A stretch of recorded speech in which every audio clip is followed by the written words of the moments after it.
In our gospel, Jesus says, if your hand causes you to sin, cut it off. If your foot causes you to sin, cut it off. If your eye causes you to sin, pluck it out. Noong pong high school po ako, isa po sa mga activity namin noon, wala pa pong social media accounts po, katulad ng Facebook, ng Instagram, ng iba-ibang mga social media accounts, wala pa pong ganun nun. Ang parang ganun po nun, yung mga tinatawag na, yung notebook na merong tanong doon, yung name, yung address, yung nickname, ilang taon ka na, favorite color, what is your definition of love, what is your motto. Tawag po doon, slam book. Ayan, sino po kayang may slam book dito? Sinong pinakamatanda po dito sa chapel? Ayan, nasa likod ni Kim. Biro lang po. Isa po sa mga lagi kong nababasa na description ng love is sacrifice. Alam niyo po, meron din po akong mga young people na ginaguide through Zoom and Facebook group or Google Meet. Tinanong ko rin po sa kanila yan, what is your definition of love? Nabigla po ako. Marami sa kanila sinabi din, love is sacrificed. Pag nagsasacrifice ka, ano bang ibig sabihin nun? When you are willing to sacrifice something, it is the ability to forget yourself in order to show your love to the person dear to your heart. It is the ability to go beyond yourself, to forget yourself in order to show love.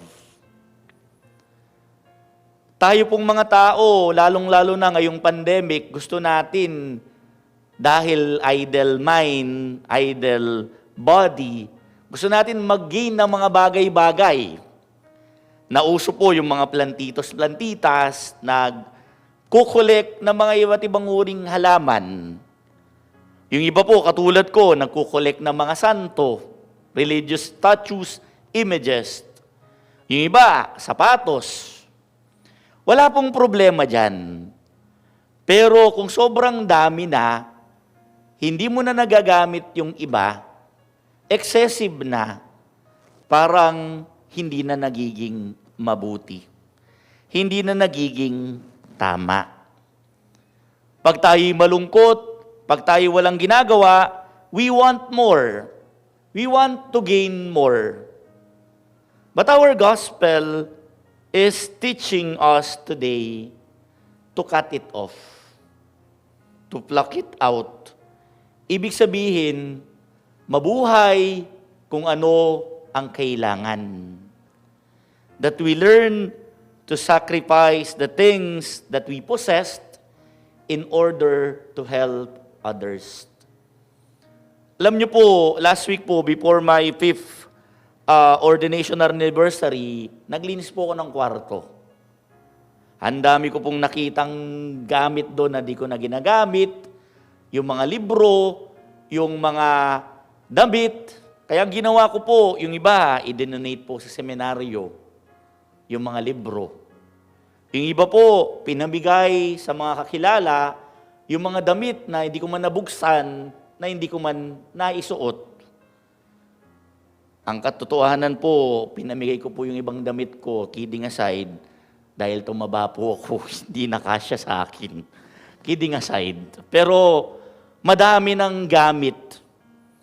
Kailangan ng ipamigay. Anong tinuturo sa atin ng ating mabuting balita? Na matuto tayong magsakripisyo.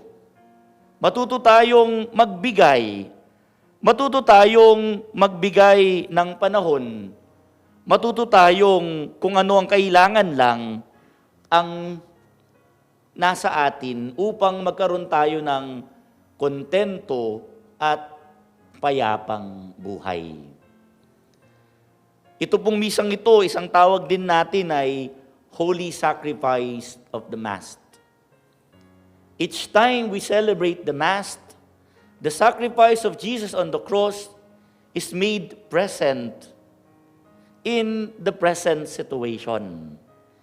Parang pinapakita, o hindi parang, pinapakita sa atin ni Jesus na mahalaga ang pagsasakripisyo. Nalalapit na naman po ang season of Lent. Alam niyo po ba yung season of Lent, isa sa mga prescription niya ay almsgiving. Most of the time, we give alms in the season of Christmas, in the month of December. Kasi alam natin, December is the month of giving, Christmas is the season of giving. Pero alam niyo po, in the liturgy, ano talaga ang isang merong prescription about almsgiving? It is the season of Lent.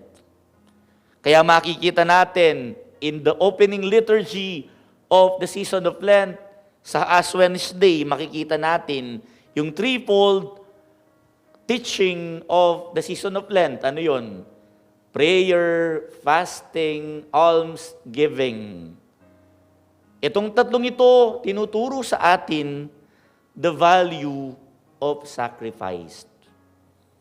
Pagpipigil ng sarili. Na minsan, kailangan mo munang hindi mapagmataas, pakinggan muna ang iba.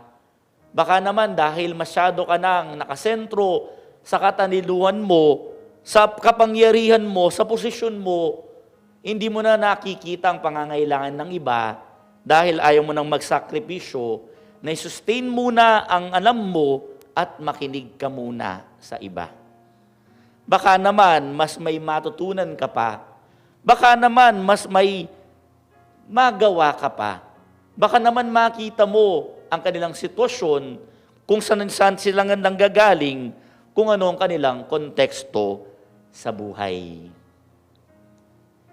If you want to love someone, hindi mo pwedeng isantabi ang sacrifice. Part of loving someone is the ability to forget oneself, sacrificed. Love is indeed also about sacrifice. Di ba alam din natin yan? Yung mga magulang po na nakiki-join dito sa misang ito, alam nyo po yan. Pag maliit pa ang inyong mga anak, kakainin nyo na lang, ibibigay pa sa kanila. Pag may sakit ang inyong mga anak, magsasakripisyo po ang mga nanay, hindi matutulog, yayakapin ng anak hanggang sa siya'y gumaling. Kaya po, parte ng pagmamahal ay ang pagsasakripisyo. Pagbibigay ng sarili, pagkalimot sa sarili, upang mas makita kung ano talaga ang mas kailangan sa buhay. When we learn to pray, to do fasting, to sacrifice, we realize that only one thing is necessary. Only one thing is important. God. Our love for God and His love for us. Our love for our neighbors and their love for us. Love is sacrificed. And the greatest example of this love is Jesus Himself. On the cross, we see that indeed, love is sacrificed. Sabi nga po ng prayer attributed to Saint Francis of Assisi, it is in giving that we receive. It is in dying that we are born to eternal life. Amen.